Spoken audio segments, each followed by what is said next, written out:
Yo, man, I thought this would be your typical little arc about a boy becoming experienced, being the polar opposite from the priestess' first adventure.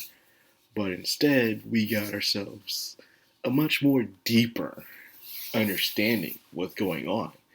Before I get into that, let's just start at the beginning how things seem to be so simple and less complicated.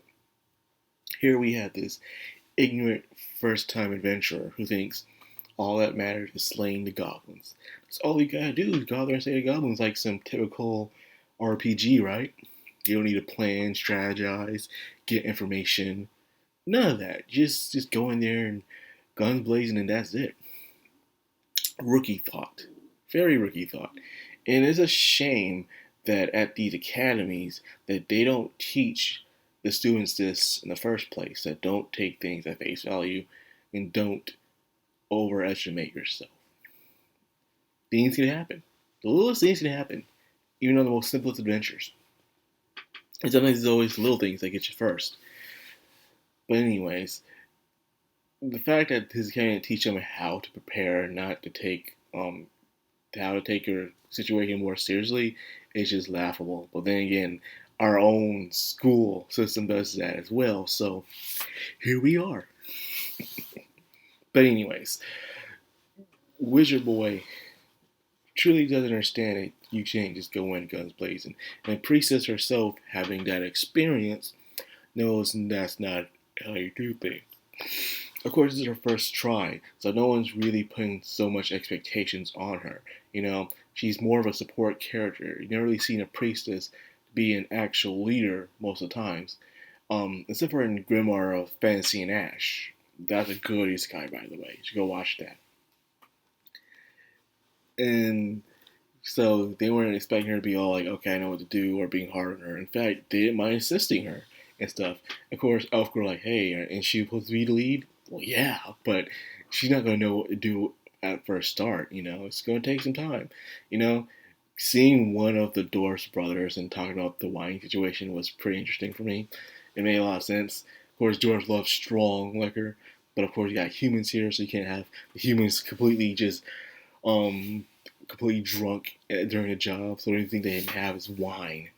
And to me, I love me some wine and some ale and stuff. But as for humans, we can't have that strong stuff that the dwarves have. That stuff will probably send you to cloud 9 just by one sip. But I'm talking about the dwarf situation a little bit too long. We're getting into the compare and contrast between the wizard and the priestess. Priestess' first adventure was innocent, ignorant, and bliss. She went in there, she thought everything would go well, and then everything went straight to hell immediately, man. Terrible stuff happened. Without Goblin Slayer, she would have been screwed over. So now she has experience. She knows what to do with these goblins. Then you have this wizard boy come along. Completely boastful, bashful, and acting just like her former party leader, the young lad who thought big things could solve all the problems, but it didn't in the end. Now did it? He's like, why don't I just go rush in and save the day and stuff, save the girl? I'm glad he's caring about the girl and killing the goblins, but he's very upset with killing these goblins. So I was wondering, what's up with your perception with this? And of course, it's been a while since we've seen Goblin Slayer go ape mode, and he did, man. The doom music starts playing, and they're just slaying up the goblins. I miss that. I really do miss that. Some good stuff right there. And then, of course, the boy being impatient because, goblins aren't stupid creatures. They're humanoid creatures. They're different from slaying dragons or beasts and bears and stuff. They don't just hunt in packs. They think. They think like humans. They're advanced raiders in a way. They're very sneaky and cunning.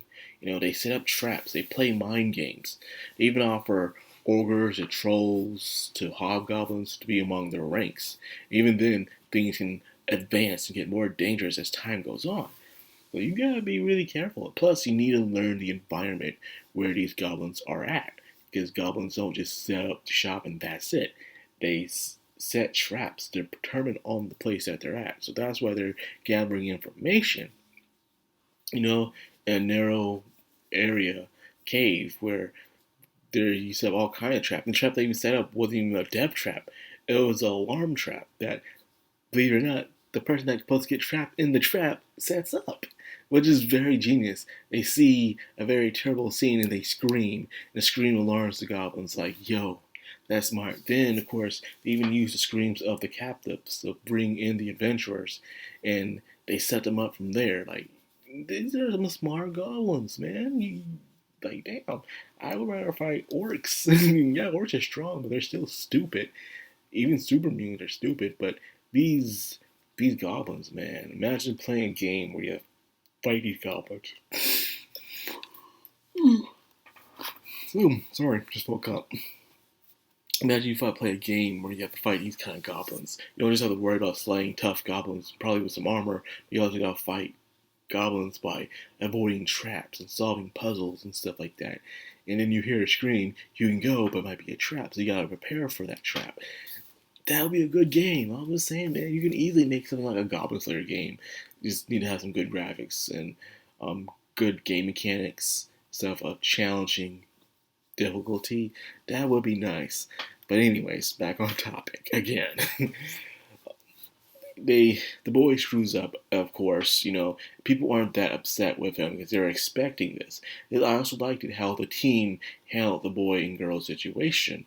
In a way, they weren't expecting much from the girl from her first time being acting as a leader, and they weren't expecting much from the boy in his first adventure slaying goblins. He is a novice. He comes straight out of the academy, and most of the times those are the most annoying to deal with. It's like a college student going to the workforce. You know, they're knowledgeable, but they just screw up so much compared to someone who just goes in there because they're experienced with the workforce themselves. Even if it's not the same kind of work that they are used to, they have some understanding of the workforce and the environment as well. And this boy had no understanding. So you can read a book and study on how to do things, but it doesn't mean you'll be good at doing them most of the times. So there we go with that analogy. But anyways, they secured the captive and saved the day, coming back celebrating as heroes. And if you screw up a little, that's okay. You're alive. I mean, you can learn again. You can get better. Study more. Train more. Think of strategies. Go in what you have to do better than you did today. That's all you gotta do. And it is easier said than done, but still gotta do it, nonetheless. So I was happy for that. Then things took a weird turn where we finally understand why Wizard Boy doesn't like the situation when it comes to goblins. Winning and staying alive, coming back alive, is just not enough for him. It turns out he had a sister who was also a good mage, coming straight out of the academy, and she got killed by goblins. Instead of mourning her death and say that, no, they all made fun of her for dying by goblins.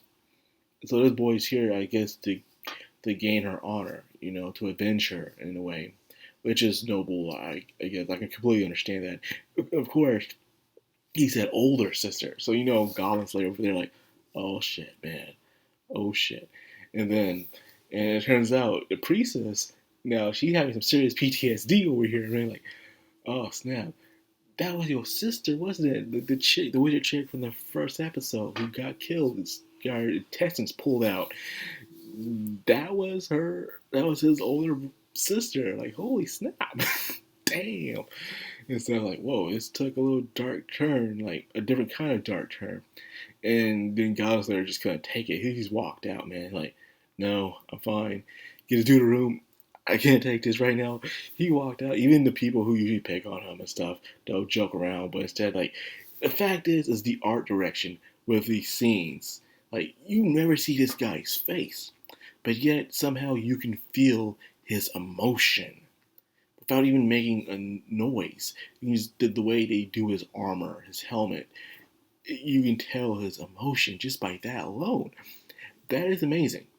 I find that very fascinating because, people need a facial expression. Even when someone doesn't talk, you still need facial expressions to show how that character is doing. They don't got that to work with. But instead, they do shading. They do shading to make sure you see how this character is feeling right now. To the point where even the Lance guy is like, hey man, something's wrong, something happened, man. Like this dude's usually on Goblin Slayer's balls, but this time, like, no, he's like, yo, man, I'm playing around. That's what we guys do sometimes, you know. So he was very, even he could tell that something was wrong, but nah, man. And usually he's not rude or anything like that. He's like, nah, like, I don't want to be bothered right now. So he goes and he's just in the alley, just realizing he probably realized that too, who that boy was talking about, and now he understands why he's like this. Meaning there could be a lot more like him out there, where they have someone they love died by goblins, and now they just seek vengeance. All they care about is killing goblins, and he wants to kill goblins where there'll be no one else who can be like him ever again, because he feels like this is all he's obsessed with, this is all he cares about, so he can't do anything else until he met his team. But not everyone else would be fortunate like him, like this young boy who's out for vengeance, who could have easily died if he went into the wrong party. So here he is, just like, yo, you thought you accomplished something, you thought you did some change, you've done nothing. He's really think about it. He can kill all the goblins all he wants, but is he really making a change? That's what they usually think. But he made his changes, you know. He saved the town from last season. He saved people who could have went for worse. Sure, it's not the things you want it to go, but you're making progress. But some guys like that who are big achievers are very hard on themselves. They know they can be better. They know they can do better. So because of that, they act this way. Well, what a great episode. And the only thing I want to say to wrap this video up is Millie is back. I have to say Millie's just not in enough anime openings. You know, I subscribe to her channel, to some of her songs, which I love. I'm guessing they only bring Millie in only if they have a dark fantasy anime. If it's not dark fantasy, she's not going to be in it, I guess. And her voice does sound like it belongs in dark fantasy. But I can also see it in futuristic stuff too, possible if they have the right tone for it. But you guys should totally look at more of Millie's work. She also, of course, sung Goblin Slayer Season 1, but she also sung for the opening of The Executioner's Way of Life, which I hope we get a Season 2 for that, because that was good right there. And now she's singing for this, called Entertainment, how they're fighting against, they're playing the games of the gods, and they want to win by not having their lives in tragedy. So they want to win this one-sided game in a way. Of course, you see the dice rolling down to the ground. It's a great song. You can tell the song was dedicated for this season of Goblin Slayer, and I enjoy it a lot. You know, we all humans are playing a one-sided game, where we're all trying to find some sort of happiness. I guess that's how you tell you won the life game, is by you having happiness in the end, you dying with peace of mind in the end. You know, I like the God doesn't play with dice kind of thing. I enjoy it a lot, you know, especially when they do that with us insignificant, especially you don't see the gods in the story, but they're there. They're just so omnipresent to the point where they don't need to show up. You just feel their misfortune all around you that they're giving you. I enjoy that a lot when it comes to this kind of stories. But anyways, I'm going off the rails again. So I will end it here. I hope you guys enjoyed the video. If you did, like, comment, subscribe, and of course, hit that bell icon. This has been Madcrown on Anime. Signing out.